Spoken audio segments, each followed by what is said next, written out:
Hello, I am Herb Coach and I'm with the Chicagoland Lionel Railroad Club. And what I want to do today is review the Jupiter engine, and it's from the Lionel catalog of 2019 Volume 2.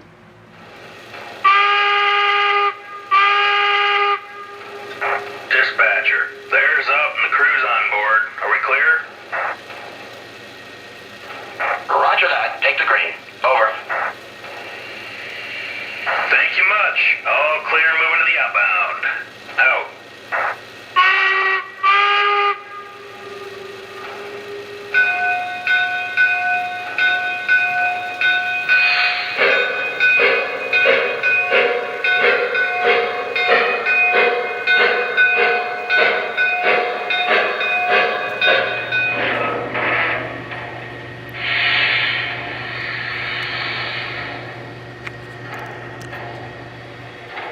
I would like to give a little history of the Central Pacific Jupiter steam engine. I've always had a love of trains, whether steam or diesel. In 2006, my wife and I were able to view the reenactment of the laying of the Golden Spike, joining the western eastern parts of our country with iron rail. I was very much impressed with these engines and how colorful they are.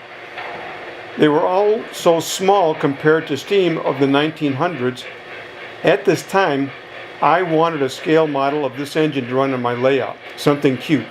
The Jupiter, officially known as the Central Pacific Railroad No. 60, was a 440 steam locomotive owned by the Central Pacific Railroad. It made history when it joined the Union Pacific No. 119 at Promontory Summit, Utah. During the Golden Spike ceremony commemorating the completion of the first transcontinental railroad in 1869.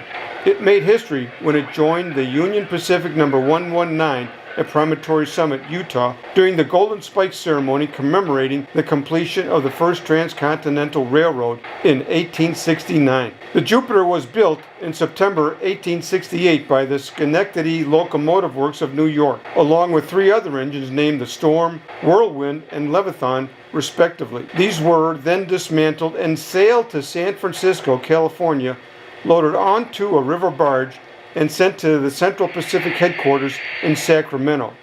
After reassembly, they were commissioned into service on March 20th, 1869. Jupiter was known as the King of Gods, or God of Sky, and it was common for railroads of the 1800s to name engines after this or other mythological legends to invoke awe and wonder. The Jupiter was not Leland Stanford's, the president of the Central Pacific Railroad, original choice for transporting his party to the Golden Spike site. Originally, Stanford's train was to be pulled by another Central Pacific locomotive, the Antelope. For some distance, this train followed closely behind the regularly scheduled train pulled by the Jupiter. However, at one point, the two trains were to go through a cut where a logging camp resided atop a hill. Apparently, the proper flag to designate an extra train following close behind either had not been worn by the Jupiter or had been unnoticed by the workers. And once the Jupiter passed, the workers rolled a large log down the mountain which struck the Antelope. With the engine damaged, a message was sent to the upcoming station to hold the approaching train. There, Stanford's consist was added to the Jupiter's train.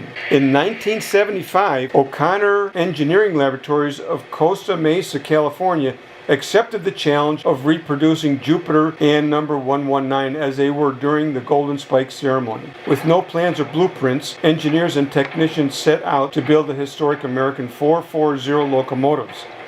Using a locomotive design, an engineer's handbook from 1870, and a micrometer scaling of enlarged 1869 photographs of the two locomotives, work began on building the replicas.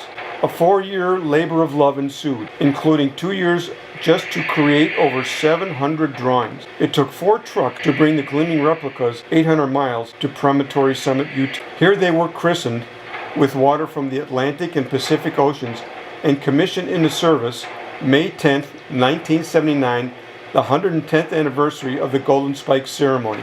Although the great pioneering steam-driven days of the first transcontinental railroad are gone, the legacy of that time lives on at Golden Spike National Historic Park.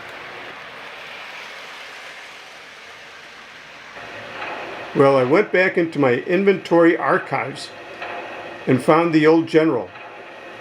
And you can really see how much difference there is between the General and the scale Jupiter.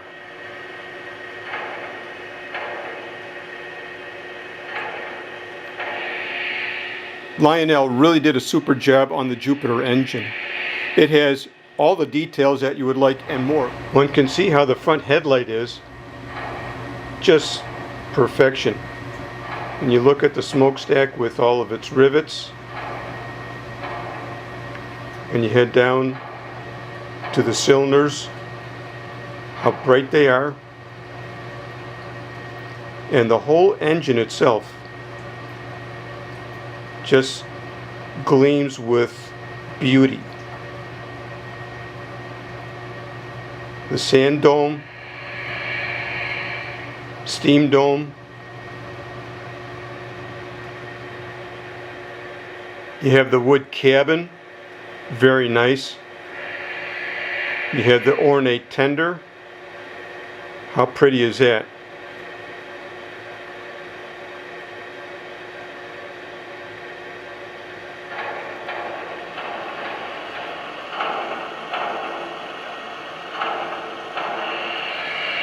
To program the engine, you go to the tender, you take off the cap, and you can see where the run and program switch is, and that's what sets up the legacy program of the engine.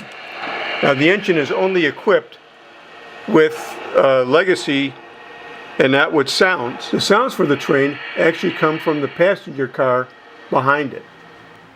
Here is the underside of the Jupiter engine.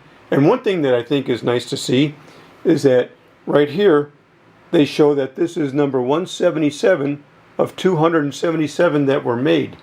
So I'm kind of in the middle here. And then it's a tethered engine, and they do a good job in keeping the tether so that it isn't tangled and loopy. You have the pickups here, and what's nice about the pickups, they give you about a 9-inch spread, which covers most switches. Now these are pretty delicate, all of these attachments, these add-on items. There are chains here. Now one thing that I wanted to change was the pin that kept the engines together. So I made this pin here, and I put that between the tender and the engine rather than a little plastic pin that they had. And I do use the tweezers to put the pin in.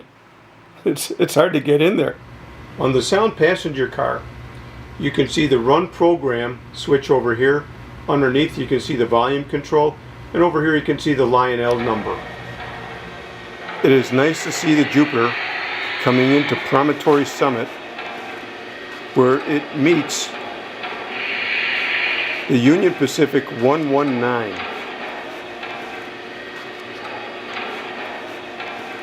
And all of the fans are waiting for the completion of the Transcontinental Railroad with the last bike. What a moment in history.